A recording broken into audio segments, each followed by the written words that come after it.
अस्सलामुअलैकुम। उम्मीद करती हूँ आप सब खैरियत से होंगी। आज मैं बना रही हूँ बहुत ही मज़े की स्टू की रेसिपी, जिसे हम खड़े मसाले का गोश्त भी कहते हैं। ये बहुत ही जो है मुनफरिद सी रेसिपी है और बहुत ही इजी वे से बन के तकरीबन 30 मिनट्स के अंदर ये बन जाती है। ये है इसके तमाम इंग्रेडिएंट्स जो इसके अंदर यूज़ होंगे। ये जो है सारे खड़े मसालों से जो है ये बनती है। ये मैंने लिया था तकरीबन 1 किलो जो है वो मटन का गोश्त। गोश्त जो है वो आपने थोड़ा सा जो है वो रूखा रूखा नहीं लेना, बल्कि ज़रा चिकना सा लेना है। और ये मैंने ली थी, इसके अंदर प्याज ज़्यादा यूज़ होती है, तो 1 किलो के अंदर मैंने ली थी 3 मीडियम साइज़ की प्याज, 3 मीडियम साइज़ के टमाटर, 1 टेबलस्पून अदरक और लहसुन का पेस्ट मैंने इसके अंदर लिया था। 1 पाव दही इसके अंदर डलेगी। और ये तमाम जो है खड़े मसाले इसके अंदर डलेंगे। इसके अंदर पिसी हुई मिर्च नहीं यूज़ होती, बल्कि खड़ी जो है वो साबुत मिर्च गोल वाली यूज़ होती है। 8 से 10 साबुत काली मिर्च, 8 से 10 लौंगे मैंने ली थी। 3 से 4 स्टिकें जो हैं छोटी वाली मैंने ली थी दालचीनी की। 1 किलो के अंदर आपने लेनी है 10 से 12 साबुत गोल वाली मिर्च। 1 टेबल स्पून जो है मैंने लिया था इसके अंदर नमक, या आप हस्बे ज़ायक़ा कम ज़्यादा कर सकते हैं नमक की क्वांटिटी। 2 टेबलस्पून मैंने जो है वो साबुत धनिया को इस तरह जो है वो कूट के रखा था। 3 अदद जो है मैंने लिए थे तेज़पात के पत्ते, और बिल्कुल हाफ़ टी स्पून मैंने ली थी हल्दी। अब जो साबुत मिर्चें हैं वो आप इसे किसी जो है वो इमाम दस्ते के अंदर इस तरीके से कूट लें। वैसे तो मैंने जो है वो इसे कूटा नहीं था, बल्कि मैंने इसे कैंची की मदद से इस तरीके से एक एक साबुत मिर्च के 4-4 पीसेस कर लिए थे। ये आराम से हो जाते हैं, किसी कैंची की मदद से आप कर लें।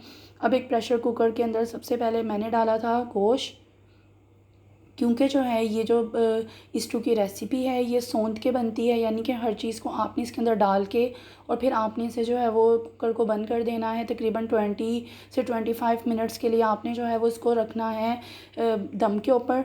अब इसके अंदर डालेंगे हम प्याज। सबसे पहले जो है वो आपने गोश्त लगाना है तय के ऊपर, फिर आपने इसके ऊपर प्याज डालनी है, फिर डालना है अदरक और लहसुन का पेस्ट। एक एक करके आपने सारे मसाले डालते जाना है।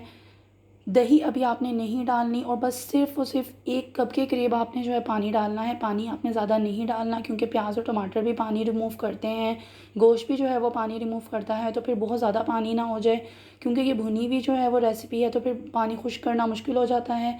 तकरीबन जो है 20 मिनट्स का मैंने लगाया था प्रेशर कुकर। अब जो है हम देखते हैं गोश्त जो है वो तकरीबन जो है वो डन हो ही गया है। ये देखें 20 मिनट्स के अंदर गोश्त हमारा बिल्कुल बेहतरीन सा हो गया। अब एक पतीली के अंदर खुले मुँह की ज़रा आपने पतीली लेनी है। अब उसके अंदर डालेंगे हम 1 कप के करीब ऑयल का, और हम ऑयल को जो है वो ज़रा गर्म करके फिर हम डालेंगे ये जो हमारा गोश्त और मसाले हमारे जो है वो हमने गला के रखे हैं वो, और हम इसको अच्छे तरीके से भूनेंगे। इसकी जो है वो आपने भुनाई बहुत अच्छी तरह करनी है, क्योंकि प्याज और टमाटर सब कच्चे हैं, तो इतनी अच्छी तरह भुनाई करनी है कि ये सारा इसका कच्चापन जो है वो दूर हो जाए। अब इसके अंदर इस पॉइंट पे मैं डालूँगी दही। अगर मैं उस टाइम पे दही डालती तो वो इतना अच्छा उसका जायका ना निकलता, और गोश्त भी गलने में जो है थोड़ी सी मुश्किल होती। तो दही जो है वो आप हमेशा सालन के अंदर भूनते टाइम ही डाला करें। जब दही का जो है वो पानी खुश्क हो जाएगा, तो फिर हम इसके अंदर डालेंगे 2-3 स्पाइसेस अभी रह गए इसके अंदर, वो डालेंगे हम। इसकी हम अच्छी तरीके से भुनाई करते जाएंगे। अभी जो है वो ऑयल देखें सेपरेट नहीं हुआ, अब इसके अंदर देखें साइडों में अब सेपरेट होने लग गया है। अब हम इसमें डालेंगे 1 टीस्पून के करीब गरम मसाला, थोड़ा सा गार्निशिंग के लिए हरा धनिया, और इसी तरीके से साबुत साबुत आपने इसके अंदर डालनी है 5 से 6 अदद हरी मिर्चें। कट करी हुई इसमें अच्छी नहीं लगती, क्योंकि ये खड़े मसाले की रेसिपी है, तो आपने मिर्चें भी हैं जो वो आपने साबुत ही डालनी हैं। मैंने डिश आउट कर लिया है। बेहतरीन सी जो है वो हमारी स्टू खड़े मसाले के गोश्त की रेसिपी बन गई है। अगर आपको पसंद आई हो वीडियो तो लाइक कर दीजिए। अगर आपने मेरे चैनल को अभी तक सब्सक्राइब नहीं किया तो प्लीज़ सब्सक्राइब करके वीडियो को वॉच किया करें। ये जो है आपकी तरफ से एक छोटा सा हमारे लिए गिफ्ट होता है। गोश्त जो है वो आपने बेहतरीन सा इसके अंदर गलाना है, क्योंकि जितना अच्छा गोश्त जो है वो गला हुआ होगा उतनी ही जो है वो अच्छी जो है वो ये रेसिपी बनेगी। हड्डी वाला जो है वो गोश्त अगर गल जाए तो समझें कि बिल्कुल बेहतरीन सा गला हुआ है। आप इस रेसिपी को जो है वो नान के साथ, कुलचे के साथ बहुत मज़े की लगती है, चपाती रोटी के साथ भी सर्व कर सकती हैं। तो अगर आपको रेसिपी पसंद आई हो तो अपना फ़ीडबैक देना मुझे मत भूलिएगा। जैसा कि रोज़ मैं आपके साथ एक हदीस शेयर करती हूँ, तो आज जो हदीस मैं आपके साथ शेयर करूँगी वो ये है कि नबी करीम हज़रत मोहम्मद सल्लल्लाहु अलैहि वसल्लम का इरशाद है कि जब जन्नत के बागों पर गुज़रो तो खूब चढ़ो। किसी ने अर्ज़ किया, या रसूल अल्लाह, जन्नत के बाग क्या हैं? तो आपने इरशाद फरमाया कि ज़िक्र के हलके।